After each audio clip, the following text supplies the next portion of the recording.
پطرس کا پہلا عام خط باب اول۔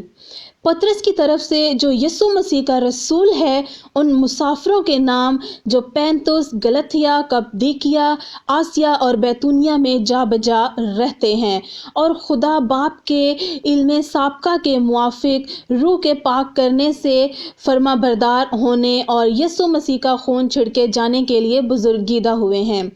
فضل اور اطمینان تمہیں زیادہ حاصل ہوتا رہے۔ ہمارے خداوند یسوع مسیح کے خدا اور باپ کی حمد ہو، جس نے یسوع مسیح کے مردوں میں سے جی اٹھنے کے باعث اپنی بڑی رحمت سے ہمیں زندہ امید کے لیے نئے سرے سے پیدا کیا، تاکہ ایک غیر فانی اور بے داغ اور لازوال میراث کو حاصل کریں۔ وہ تمہارے واسطے جو خدا کی قدرت سے ایمان کے وسیلہ سے اس نجات کے لیے جو آخری وقت میں ظاہر ہونے کو تیار ہے حفاظت کیے جاتے ہو، آسمان پر محفوظ ہے۔ اس کے سبب سے تم خوشی مناتے ہو، اگرچہ اب چند روز کے لیے ضرورت کی وجہ سے طرح طرح کی آزمائشوں کے سبب سے غم زدہ ہو، اور یہ اس لیے ہے کہ تمہارا آزمایا ہوا ایمان، جو آگ سے آزمائے ہوئے فانی سونے سے بھی بہت ہی پیش قیمت ہے، یسوع مسیح کے ظہور کے وقت تعریف اور جلال اور عزت کا باعث ٹھہرے۔ اس سے تم بے دیکھے محبت رکھتے ہو، اور اگرچہ اس وقت اس کو نہیں دیکھتے تو بھی اس پر ایمان لا کر ایسی خوشی مناتے ہو جو بیان سے باہر اور جلال سے بھری ہے،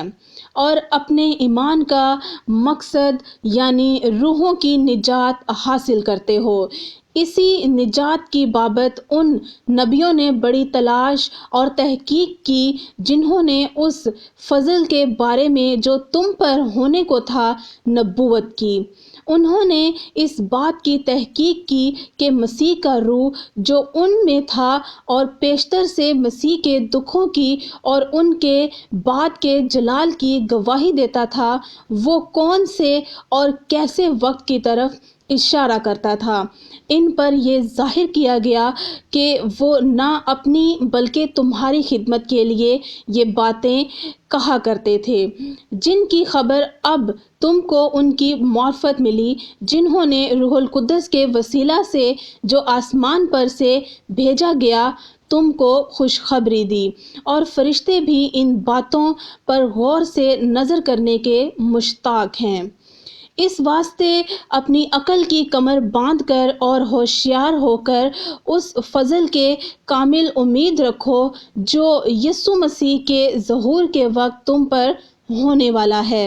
اور فرما بردار فرزند ہو کر اپنی جہالت کے زمانہ کی پرانی خواہشوں کے تابع نہ بنو، بلکہ جس طرح تمہارا بلانے والا پاک ہے، اسی طرح تم بھی اپنے سارے چال چلن میں پاک بنو، کیونکہ لکھا ہے کہ پاک ہو اس لیے کہ میں پاک ہوں۔ اور جب کہ تم باپ کہہ کر اس سے دعا کرتے ہو جو ہر ایک کے کام کے موافق بغیر طرفداری کے انصاف کرتا ہے،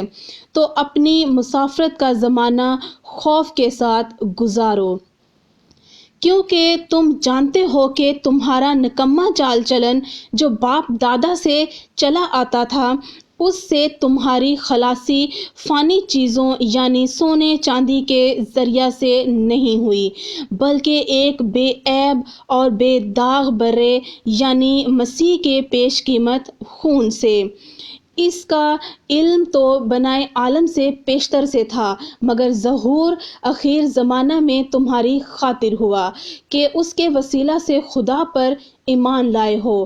جس نے اس کو مردوں میں سے جلایا اور جلال بخشا، تاکہ تمہارا ایمان اور امید خدا پر ہو، چونکہ تم نے حق کی تابعداری سے اپنے دلوں کو پاک کیا ہے، جس سے بھائیوں کی بے ریا محبت پیدا ہوئی۔ اس لیے دل و جان سے آپس میں محبت رکھو،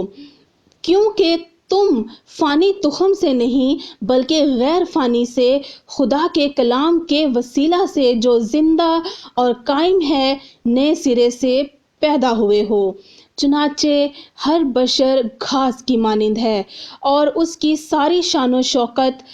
گھاس کے پھول کی مانند۔ گھاس تو سوکھ جاتی ہے اور پھول گر جاتا ہے، لیکن خداوند کا کلام ابد تک قائم رہے گا۔ یہ وہی خوشخبری کا کلام ہے جو تمہیں سنایا گیا تھا۔